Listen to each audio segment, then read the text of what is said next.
Hello students, कल हमने अपना जो प्रीवियस टॉपिक किया था वो हमारा था रिसिप्ट्स एंड एक्सपेंडिचर। इसी टॉपिक्स में से कुछ बहुत रिलेटेड टर्म्स हैं जो आज हमें डिस्कस करनी है। मैं एक बार आपके माइंड में फिर से रिसिप्ट एंड एक्सपेंडिचर डाल देती हूँ बिकॉज आप कंफ्यूज होने वाले हो आज कि रिसिप्ट वो है, एक्सपेंडिचर वो है, तो ये क्या चीज़ है।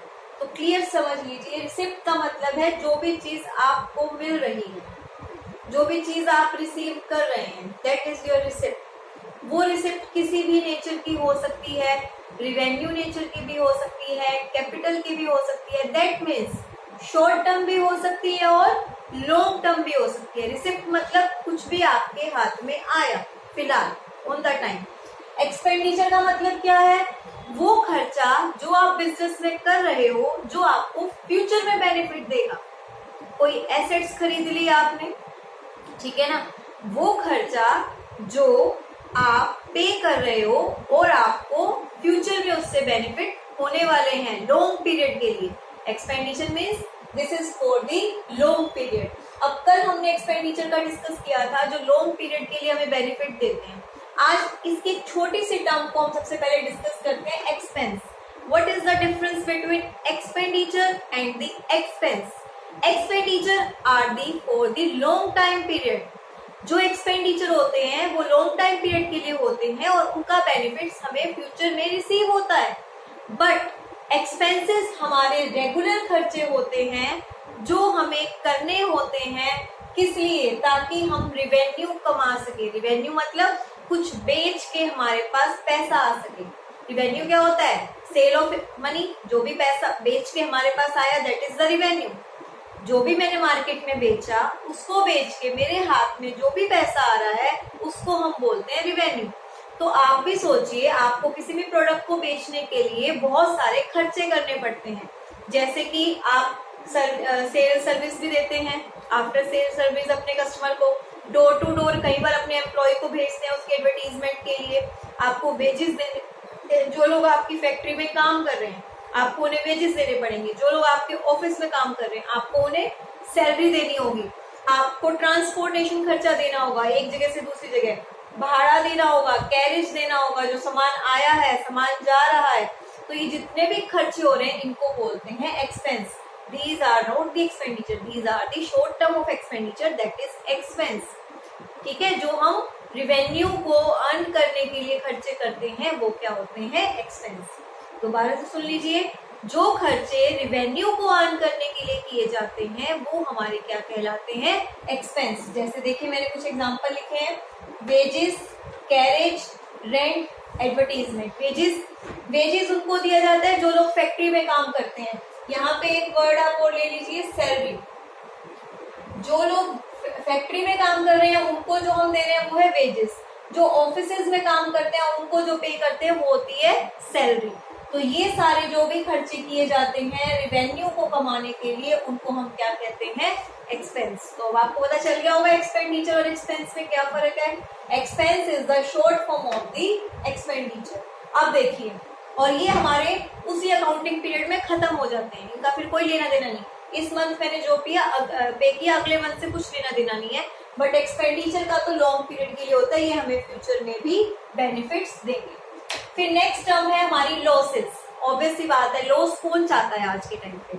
पर लॉस ऐसा अनवांटेड बर्डन होता है जो हम चाहते ही नहीं है, जो खुद से हो जाता है। अब मानो मेरी फैक्ट्री में चोरी हो गई, आग लग गई, भूकंप आ गया, बाढ़ आ गई, किसी भी तरह की सिचुएशन आ गई, suppose this is the current example, corona आ गया, कितना लॉस हो रहा है। ये अनवांटेड बर्डन है जो कोई भी नहीं चाहता।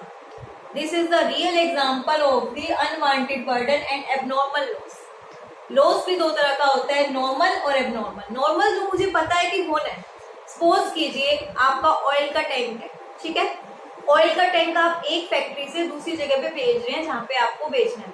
ये बात सामने वाले को भी पता है और ये बात आपको भी पता है। अगर आपने उसके अंदर 100 लीटर आपने अपना ऑयल पेट्रोल डाला है, जो भी डाला है, वहां पहुंचते पहुंचते वो पूरा 100 लीटर नहीं रहेगा। थोड़ा बहुत आपका क्या रहेगा? लीकेज रहेगा।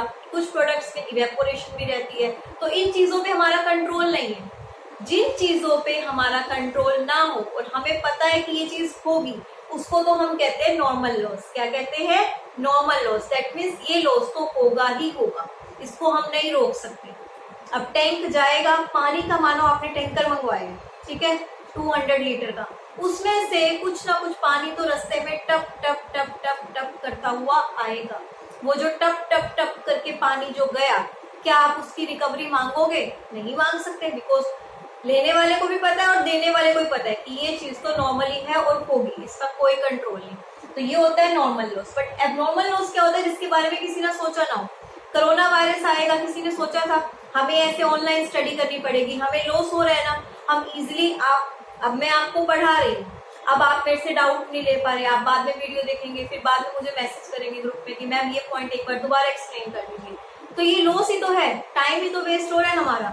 अगर मैं क्लास में आपके सामने होती तो आप उसी टाइम मेरे से क्वेरी करते और वहीं आपका भी डाउट खत्म और मेरा भी टॉपिक क्लियर हो जाता। अब मैं भी वेट करती हूँ कि आप वीडियो देखेंगे, फिर आप मेरे से रिस्पॉन्स लेंगे, तो ये सारा प्रोसीजर टाइम वेस्टेज है, दैट मीन्स एबनॉर्मल लॉस, जो हमने सोचा नहीं था।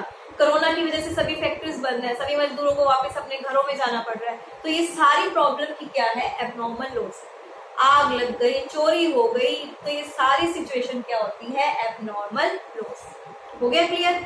अब हमने एक्सपेंसेस कर लिया, हमने लॉस कर लिया। अब ये 3 पॉइंट आपस में रिलेट करते हैं, इनको ध्यान से समझेंगे। प्रॉफिट, प्रॉफिट का मैंने डायरेक्ट फॉर्मूला लिख दिया जो आपको क्लियर कर देगा। Revenue minus expense. रिवेन्यू का मतलब होता है सेल, सेल करके जो आपके पास पैसा आया। सेल परचेज क्या होता है वो हम नेक्स्ट क्लास में पढ़ेंगे। सेल फिलहाल अभी आप इतना समझ लीजिए, जो सामान आपने बेचा। फिर नेट सेल क्या होती है वो मैं आपको कल ही बताऊंगी, अभी आप सिर्फ समझिए सेल। रिवेन्यू का मतलब सेल करके जो मेरे पास पैसा आया, जितने भी प्रोडक्ट मैंने बेचे, सपोज कीजिए सेल करके मेरे पास आए 6 लाख रुपीज, उसके बाद मेरे एक्सपेंस थे 1,20,000।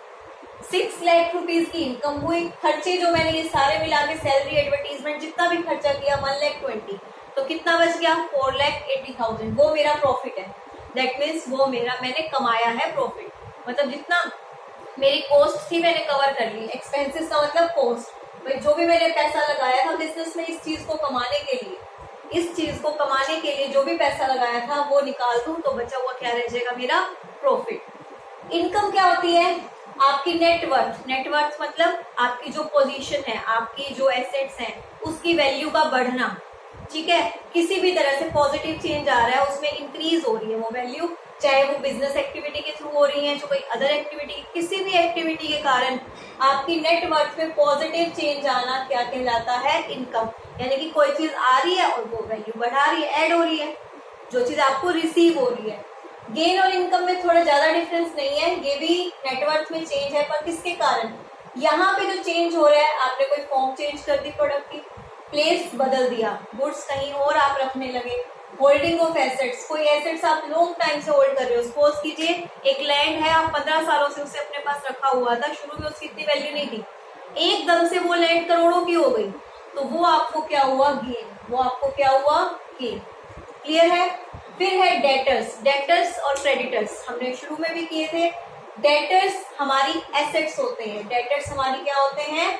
एसेट्स। डेटर्स हमारी क्या होते हैं? एसेट्स। मैंने एसेट्स में एग्जांपल दिया था ना, मीन्स ये वो लोग हैं जिन्होंने मेरे से उधार में माल खरीदा है। ये वो लोग हैं जिन्होंने मेरे से उधार में माल खरीदा है और इनसे मुझे फ्यूचर में पैसा मिलेगा, ये मुझे पैसा देंगे फ्यूचर में, तो ये मेरी एसेट्स हैं। तो डेटर्स कौन होते हैं? जो मेरे से परचेज करते हैं, खरीद के गए हैं उधार में, ठीक है। इसी का अपोजिट क्रेडिटर्स। क्रेडिटर्स अब कौन होंगे? लायबिलिटी। मैंने कहा था ना क्रेडिटर्स क्या होते हैं हमारी, जो हमने लायबिलिटी वाला टॉपिक किया था तो मैंने एग्जांपल दिया था क्रेडिटर्स का। दैट मीन्स वो लोग जिन्होंने हमें उधार में बेचा है माल, जिन्होंने हमें बेचा है। अगर मैंने किसी ने मुझे उधार में माल दिया है तो फ्यूचर में मुझे उसको पे करना है ना। अब मैं किसी से कार उठा के ले आई उधार में, मैंने कहा दे दूंगी पैसे, तो दूंगी ना उसको पैसे, रखूंगी थोड़ी, तो क्रेडिटर्स। प्रोप्राइटर वर्ड यूज होगा आपकी अकाउंटिंग टर्म में, जब आप जर्नल एंट्रीज वगैरह करेंगे, आगे अकाउंट्स बनाएंगे, वहाँ ओनर नहीं लिखा आएगा, क्या वर्ड लिखा आएगा? प्रोप्राइटर। तो प्रोप्राइटर किसको कहते हैं?